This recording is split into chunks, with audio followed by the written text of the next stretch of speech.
Ya, yang selanjutnya kita punya eliminasi gangguan. Ya, saya bersihkan dulu. Nah, jadi kita bisa mengukur secara tepat ya, secara tepat apabila pengganggu itu nggak ada. Ya, nah jadi kalau misalnya ada pengganggu, biasanya sulit untuk dicapai ketepatan tadi. Nah, jadi konsekuensinya untuk menganalisis itu kita perlu tahap awal untuk menghilangkan gangguan, ya. Nah, jadi yang pertama misalnya untuk mengeliminasi gangguan metrik ya, jadi ada dilakukan dengan dua cara, yaitu pemisahan, ya, dan tanpa pemisahan, ya, atau masking. Jadi kita tutupin seperti itu, ya. Nah, dengan tanpa pemisahan ya eliminasi pengganggu ya dengan cara penopengan atau masking itu dengan cara spesi pengganggu itu yang potensial ditutup ya. Jadi ditutup untuk mencegah ikut serta supaya dia tidak ikut serta pada saat pengukuran ya. Jadi dengan cara melalui reaksi kompleksasi ya atau pengaturan kondisi ya. Jadi dengan cara memasukkan zat pengompleks ya atau masking agent yang bereaksi selektif dia. Jadi dia hanya bereaksi kepada zat pengganggu target kita tadi. Ya, yang kita sudah tetapkan dia sebagai pengganggu. Nah, sebelum saya lanjut suara saya jelas terdengar? Apa putus-putus? Jelas, Bu. Jelas, Bu. Ya, terima kasih. Nah, eliminasi gangguan ya atau interference ya. Yang kedua selanjutnya dengan cara pemisahan. Kalau yang pertama tadi tanpa pemisahan, yang kedua dengan pemisahan ya. Jadi kita isolasi ya, dipisahkan dari spesi pengganggu ya. Seperti misalnya ketika kita mau menguji senyawa warna misalnya antosianin seperti itu ya. Nah, jadi untuk ketepatannya, untuk akurasinya, misalnya antosianin itu adalah misalnya zat pemberi warna merah pada buah-buahan atau tanaman ya. Misalnya kalian punya buah naga merah ya. Nah, merah atau biru itu namanya antosianin ya. Nah, jadi untuk mengukur antosianin tadi itu tentunya harus kita ekstraksi dulu ya supaya matriks pangannya itu tidak mengganggu ketepatan pengukuran ya. Nah, jadi pemisahan tadi ada macam-macam caranya ya tergantung kebutuhan. Nah, ini ada cara pemisahan yang bisa kita lakukan ya. Boleh diamati, silakan. Yang pertama kita untuk berdasarkan ukuran. Ya, berdasarkan ukuran itu ada filtrasi ya atau penyaringan, ada dialisis ya. Ya, menggunakan kantung dialisis. Biasanya ini untuk protein ya. Nah, selanjutnya ada kromatografi ya yang metodenya size eksklusi. Ya, untuk pemisahan massa ya, massa dan densitas bisa kita lakukan dengan cara sentrifugasi. Ya, untuk pemisahan teknik pembentukan kompleks ya dengan cara masking tadi. Lalu untuk cara pemisahan perubahan fisika ya ada cara destilasi, sublimasi atau rekristalisasi ya. Selanjutnya ada perubahan kimia.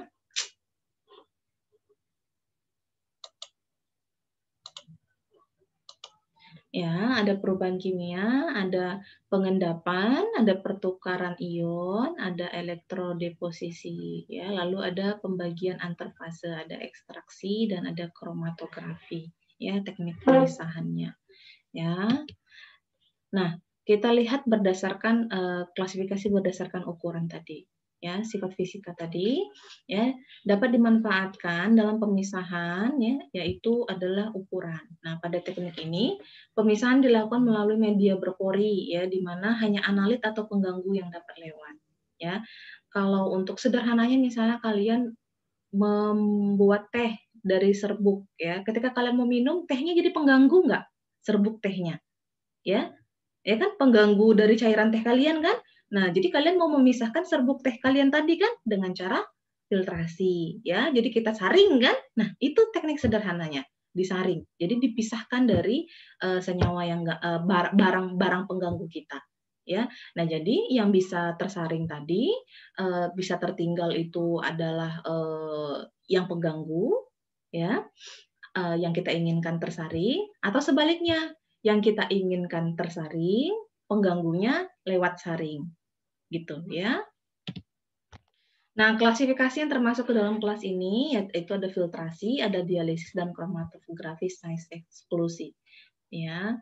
Nah, yang pertama ada filtrasi. Ya, filtrasi ini ya menggunakan saringan berpori ya melalui saringan gravitasi ya. Jadi atau saringan hisap atau bisa juga menggunakan pompa. Ya, jadi bisa juga menggunakan filtrasi vakum ya disedot seperti itu ya. Kalau misalnya seperti kertas saring itu kan rapat banget porinya ya. Kalau untuk senyawa yang susah lewatnya gitu kan, jadi kita menggunakan teknik vakum seperti itu supaya proses filtrasinya lebih cepat dibandingkan gravitasi saja ya. Kalau gravitasi aja nunggunya lama gitu ya. Nah, teknik ini sangat-sangat penting digunakan dalam analisis air alam contohnya ya. Nah, di mana suspensi padat yang dapat mengganggu analisis dapat dipisahkan ya. Jadi misalnya ada endapan seperti itu ya. Jadi mau kita pisahkan ya. Filtrasi ini disebut juga sering pula digunakan dalam metode gravimetri ya, penyaringan. Kemarinnya kita saring, hasil yang disaring tadi itu merupakan yang kita ukur ya misalnya. Oke. Nah, ini kemarin sudah ngelihat kertas saring ya. Ya, ini kertas saring ya. Jadi kita pertama punya filtrasi, itu adalah teknik-teknik cara menggulung kertas saring untuk kita letakkan di atas corong. Ya. Nih, ya, yang paling bagus ini yang gerigi-gerigi ini ya, karena jadi di permukaannya semuanya itu sama gitu ketebalannya. Kalau yang ini bagus juga, cuman tadi ada bagian yang lebih tebal dan ada bagian yang lebih tipis ya kalau dilihat ya. Ini cara menggulung kertas saring ya, menggulung kertas saring kalau kita mau taruh di corong ya. Coba ini ya, ada teknik-tekniknya yang perlu kalian selalu ingat bagaimana cara untuk menyaring ya. Nih misalnya, jadi tidak asal tuang tapi menggunakan bantuan batang pengaduk seperti itu ya. Jadi dialirkan di batang pengaduk. Terus bagaimana cara membilas ya. Cara membilas ya harus paham ya. Ini kebetulan tulisannya bahasa Jepang, saya belum belajar bahasa Jepang ya, jadi saya nggak tahu artinya apa ya penjelasannya ini ya. Selanjutnya kita ada teknik dialisis. Dialisis ini yang paling mungkin gampang kalian lihat itu, contohnya misalnya orang cuci darah ya, itu contohnya. Ya, jadi dia mau cuci darah itu kan karena kemampuan ginjal untuk menyaring itu berkurang, sehingga disaring di luar menggunakan metode dialisis. Jadi kalau karena ginjalnya sudah tidak bisa menyaring, sehingga protein tadi itu banyak ikut ke air seni gitu ya. Jadi kemampuannya berkurang, jadi disaring di luar. Nah, inilah teknik dialisis tadi. Ya, jadi teknik permisahan berdasarkan perbedaan kecepatan difusi yang melalui membran semipermeable. Ya, membrannya tipis banget. Contohnya, misalnya ya, membrannya itu seperti kayak kantung gitu ya. Ya. Nah, jadi pori-porinya itu dia berbeda-beda ukurannya ya. Jadi membran dialisis biasanya terbuat dari selulosa yang mempunyai ukuran 1-5 nanometer ya. Sampel ditempatkan pada kantong membran, kemudian sampel ditempatkan pada kontainer yang berisi larutan yang berbeda konsentrasinya ya. Jadi berbeda dengan sampel sehingga partikel-partikel kecil itu akan keluar sedangkan partikel yang besar akan tertinggal di dalam kantong ya. Dialisis ini sering digunakan untuk pemurnian protein, hormon dan enzim ya. Jadi berhubungan dengan protein biasanya. Nah, digunakan pula pada dialisis darah tadi saya contohin pada penderita gagal ginjal ya nih. Sisa-sisa metabolit seperti urea, asam urat dan kreatin itu pada penderita ginjal itu akan dikeluarkan dari darah melalui membran dialisis. Ya, jadi darahnya itu dikeluarkan dulu, dipompa keluar ya, baru nanti disaring di luar, baru darah yang sudah bersih dimasukkan lagi ke dalam tubuh seperti itu. Ya, ini ada video.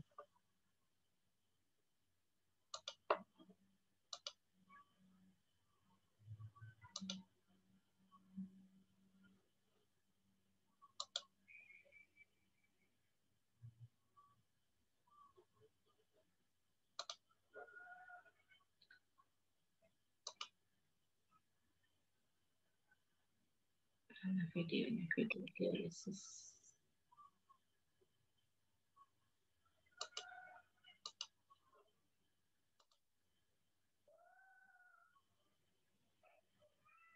Sedang membuka.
Ya, jadi sampel tadi sudah dimasukkan kan ke dalam tabung. Nah, tabungnya itu ditempatkan di cairan buffer. Nah, buffernya ini kan kandungannya lebih rendah. Jadi yang lebih kecil nanti akan keluar ke buffer ini, akan tersaring seperti itu. Ya.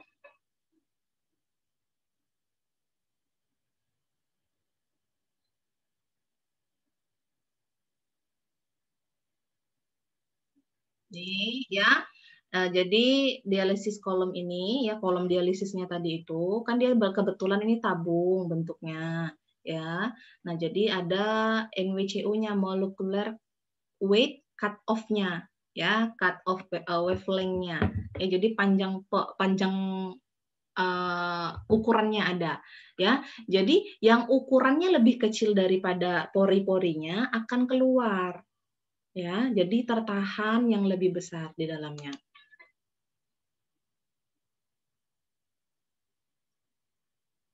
Nah, ya. Nih ya, jadi smaller apabila lebih kecil dari WWCU-nya, MWCU-nya seperti ion atau garam ya. Nah, jadi akan keluar ya. Nah, jadi konsentrasi yang makromolekulnya akan bertahan.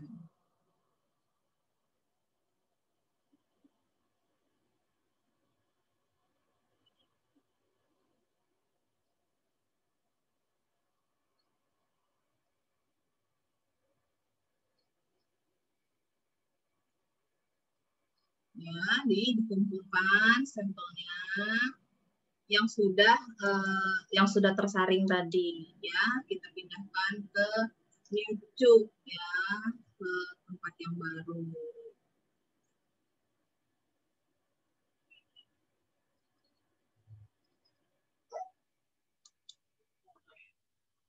Oke.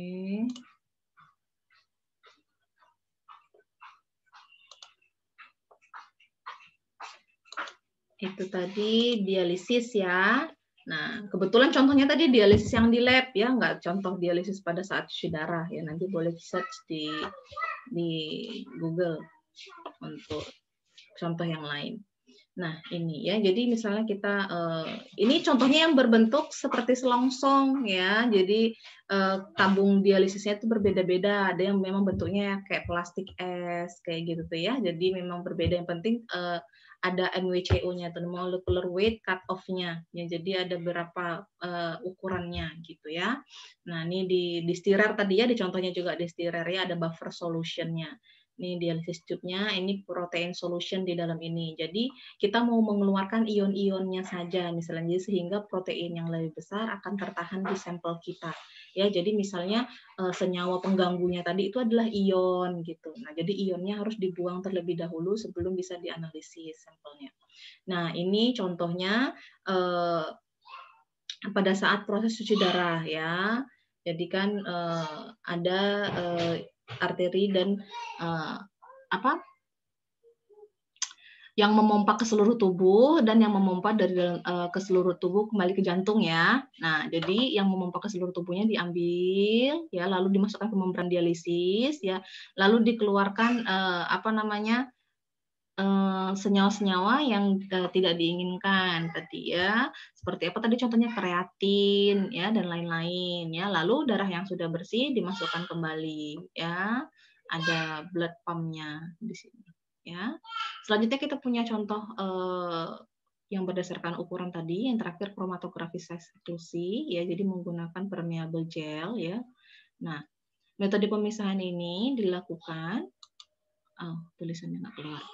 Ya, bila campuran melalui mutiara partikel-partikel, analit yang kecil akan masuk ke dalam partikel mutiara, ya, atau kolom tadi, ya. Jadi pada teknik ini kolom dikemas atau istilahnya dikemas ya, karena istilahnya itu juga kalau bahasa Inggris di packing, ya, bahasa Indonesianya kemas, ya, dengan partikel berukuran kecil 10 mikrometer, ya, berpori dan diikat silang dari dekstrin, ya. Jadi banyaknya ikatan silang ya dapat menghasilkan ukuran pori yang kecil ya. Chromatografi size eksklusi ini ya secara luas digunakan untuk analisis polimer dan biokimia untuk pemisahan protein.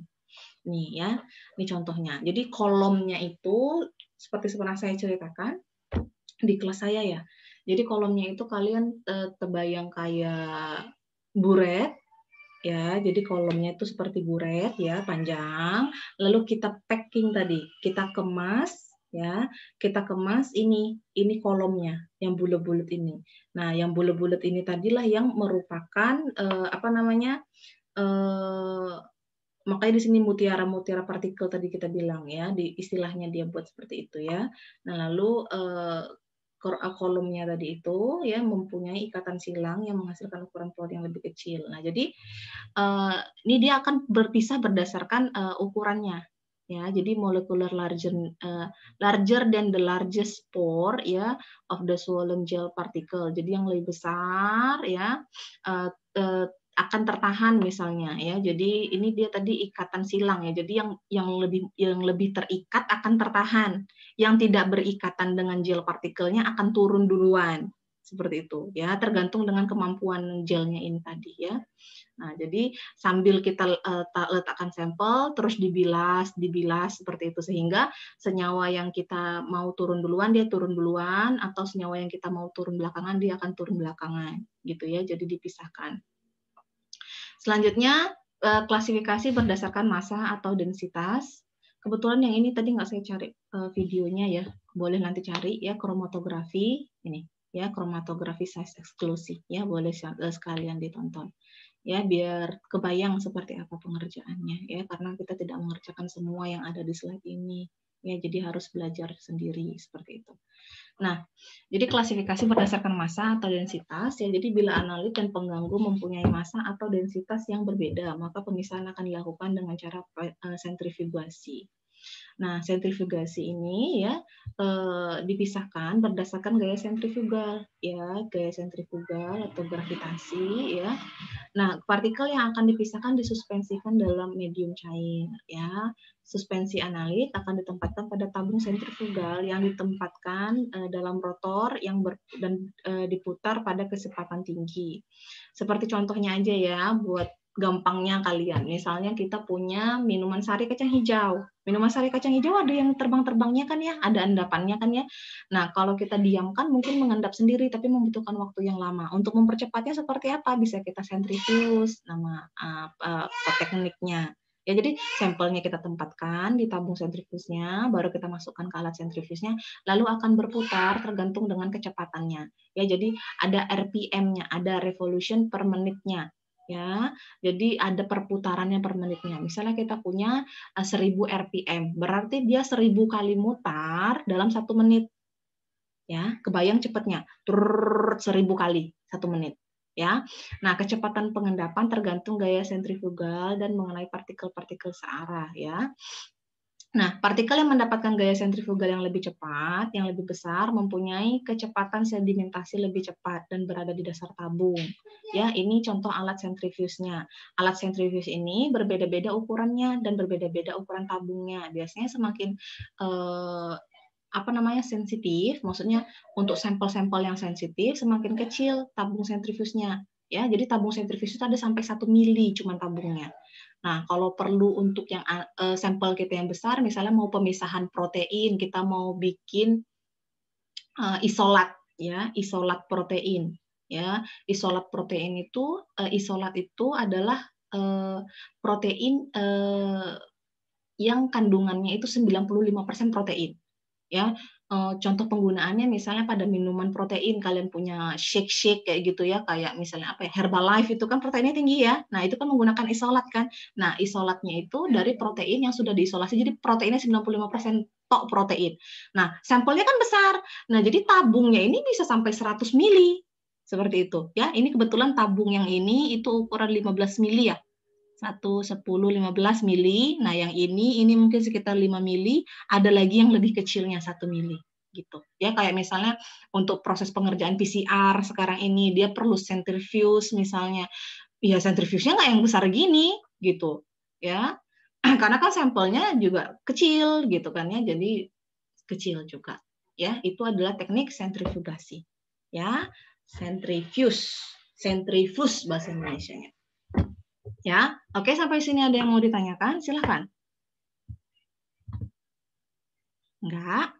Ya, kalau tidak saya harap paham. Kalau ada yang kurang paham, silakan dicari informasi lebih lanjutnya lagi. Ya.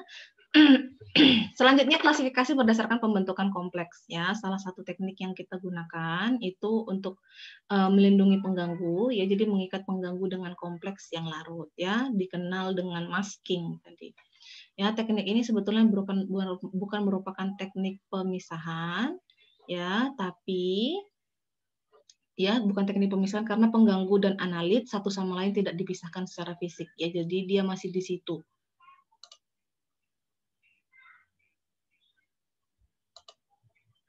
Oke. Nah, ini ada zat penopeng, ya, zat maskingnya. Ya, jadi misalnya pengganggu kita siapa? Oksalat, ya. Spesies yang dapat ditopeng, ya. Jadi misalnya ini, misalnya mangan, ya. Lalu kita pakai oksalat untuk zat penopengnya, ya. Oke. Selanjutnya berdasarkan perubahan keadaan. Ya, bila analit dan pengganggu berada dalam fase yang sama, maka pemisahan sering dapat dipengaruhi oleh perubahan keadaan fisika atau kimia. Yang pertama, perubahan fisika. Ya, bila analit dan pengganggu dapat campur, maka dilakukan pemisahan dengan teknik destilasi. Ya, di mana analit dan pengganggu yang mempunyai titik didih berbeda dapat dipisahkan berdasarkan titik didihnya. Ya, nah contohnya ini destilasi uap misalnya. Ya, teknik destilasi ini ada beberapa ya, perebusan, ada pengukusan gitu ya. Nah, contohnya misalnya mau memisahkan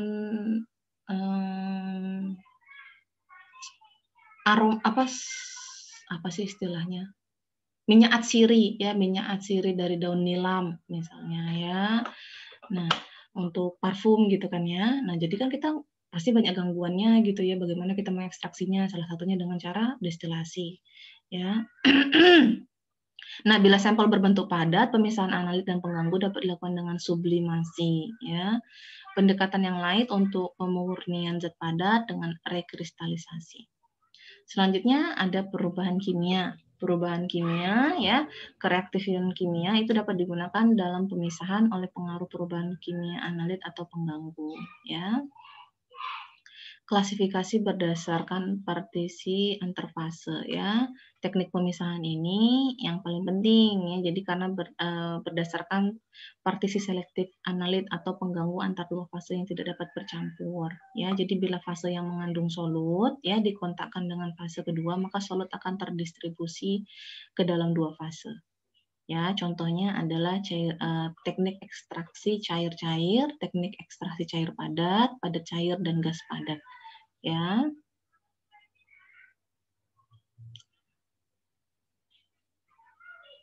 Solid phase mass extraction SPME contohnya ya. Lalu ada cair-cair ya. Kalau cair-cair gini misalnya ekstraksinya itu dia cair sama cair. Kalau kepolarannya sama tentu dia akan bercampur. Nah, jadi biasanya pelarut yang digunakan itu memiliki kepolaran yang berbeda dari sampel kita. Ya, sehingga kalau kita campur maka dia akan berpisah. Contohnya kayak misalnya minyak sama air ya. Kalau kita pakai teknik cair-cair ini pasti dia akan berbeda, berpisah. Ya, contohnya minyak kamu misalnya udah kotor nih ya, kamu mau membuang kotorannya dengan cara mencucinya, cuciannya pakai air gitu ya. Kamu cuci minyaknya pakai air, kamu diemin, nah pasti akan berpisah. Jadi yang larut sama air pasti akan pindah ke airnya. Jadi airnya yang kotor gitu. Jadi minyaknya jadi bersih. Tapi bukan berarti minyaknya jadi bisa dipakai lagi gitu. Cuman bersih aja dari kotorannya. Ya. Tapi kan kerusakan minyaknya bukan berdasarkan kotorannya aja yang ada di situ, ya. Nanti ada lagi pelajaran perusahaannya. Itu maksudnya saya ngasih contohnya yang lebih kebayang aja dengan kalian. Selanjutnya ada teknik ekstraksi. Ya, ini yang paling perlu kalian pahami dan paling sering digunakan. Ya. Ekstraksi ini ya. Oke, kebetulan sedang azan, kita tunggu dulu azannya sampai selesai. Ya.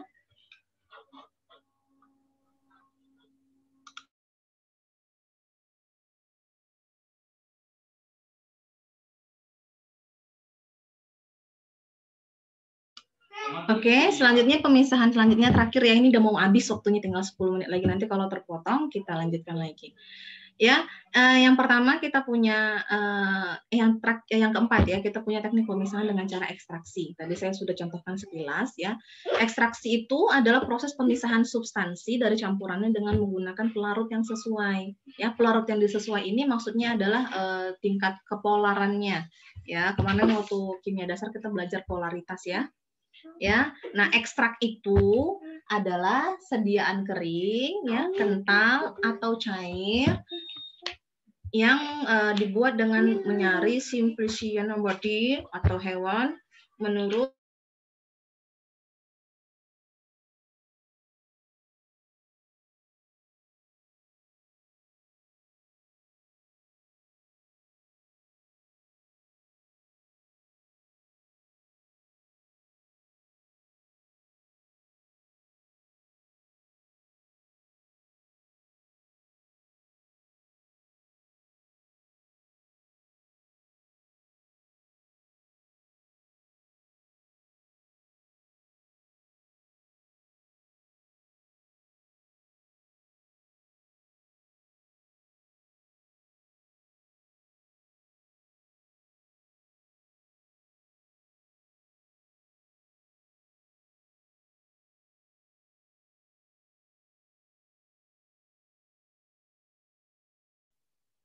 Nah, ya. Nah, jadi ekstrak ya, pernah dengar ekstrak ya? Nah, jadi itu adalah tahap yang dilakukan itu adalah ekstraksi nama prosesnya. Ya, hasilnya adalah ekstrak. Nah, jadi ekstrak itu sediaan kering, kental atau cair yang dibuat dengan menyari simplicia ya. Jadi maksudnya mengekstraksi simplicia nabati ataupun hewani ya menurut cara yang cocok ya. Nah, jadi biasanya tanpa pengaruh cahaya matahari langsung karena bisa merusak senyawa yang kita ekstrak. Ekstraksi yang paling sederhana kalian lakukan di rumah itu apa contohnya misalnya? Apa contohnya? Contohnya adalah tadi bikin teh.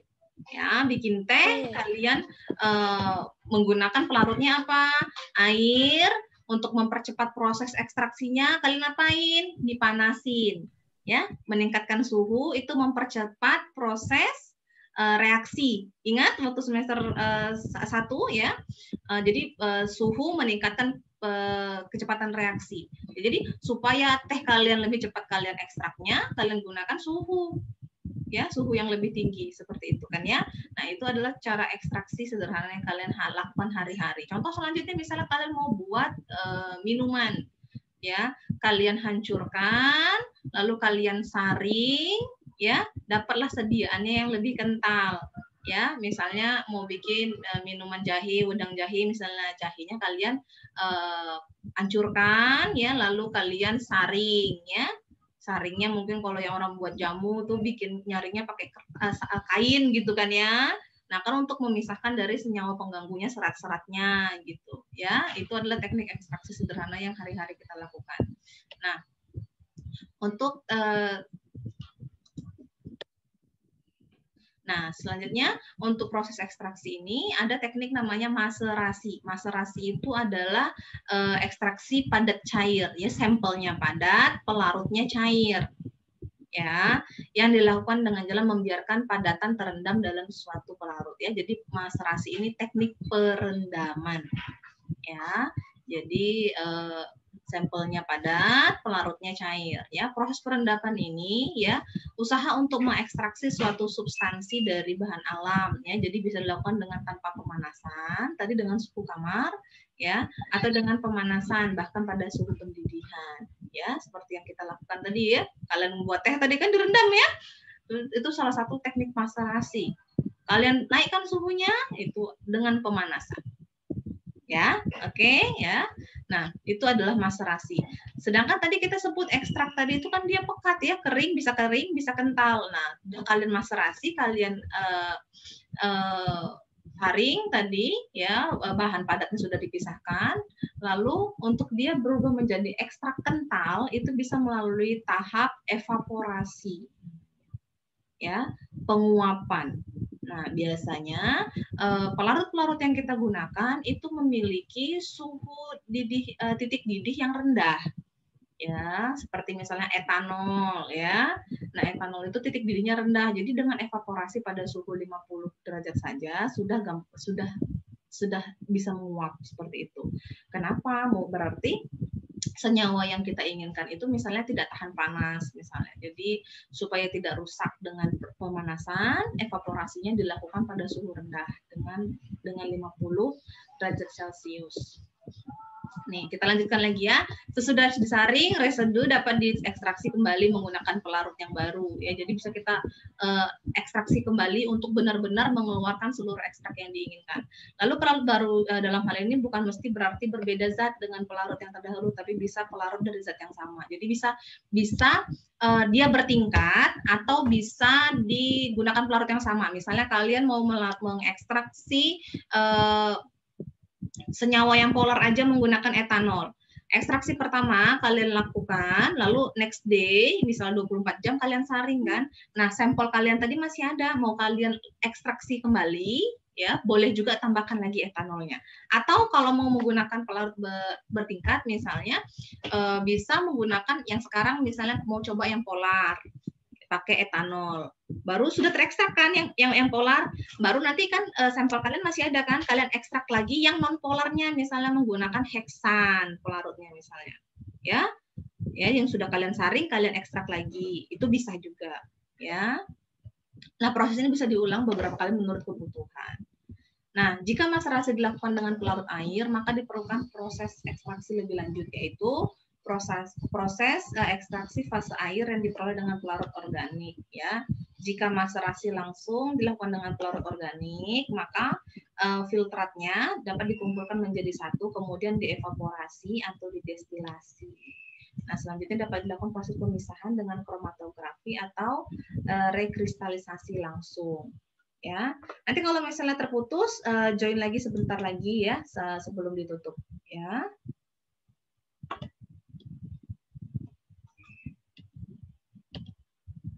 Nah, salah satu keuntungan metode maserasi itu apa? Cepat ya. Jadi jika maserasi dilakukan pada suhu didih pelarut itu lebih cepat lagi. Nah, tapi tidak selektif, ya tidak efektif dan efisien. Nah, waktu perendaman itu berbeda-beda ya. Jadi bisa yang cuma sekedar 15 sampai 30 menit atau bisa sampai 24 jam proses ekstraksinya. Nah, jumlah pelarut yang diperlukan juga cukup besar ya, biasanya 10 sampai 20 kali jumlah sampel. Ini ada contoh proses ekstraksi menggunakan ultrasound ya. Jadi proses untuk mempercepat ekstraksi tadi, perendaman tadi.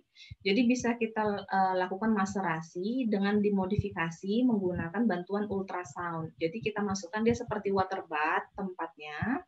Ya, jadi tapi di water bath tadi itu bukan suhu yang dipanasin tapi dikasih ultrasound ya. Jadi sinyal dengan frekuensi tinggi. Ya, jadi nanti sampel kita seperti dicucuk-cucuk seperti itu sehingga mempercepat proses ekstraksi. Ini nanti ada video tambahannya. Nah, wadah yang berisi serbuk sampel ditempatkan ke dalam wadah ultrasonik ya atau ultrasound. Ya, jadi hal ini untuk memberikan tekanan mekanik pada sel ya hingga dia menghasilkan rongga pada sampel. Ya, kerusakan sel dapat menyebabkan peningkatan kelarutan senyawa dalam pelarut dan meningkatkan hasil ekstraksi. Ya, jadi lebih terekstrak gitu. Ya, oke videonya. Oke, videonya tidak terputar.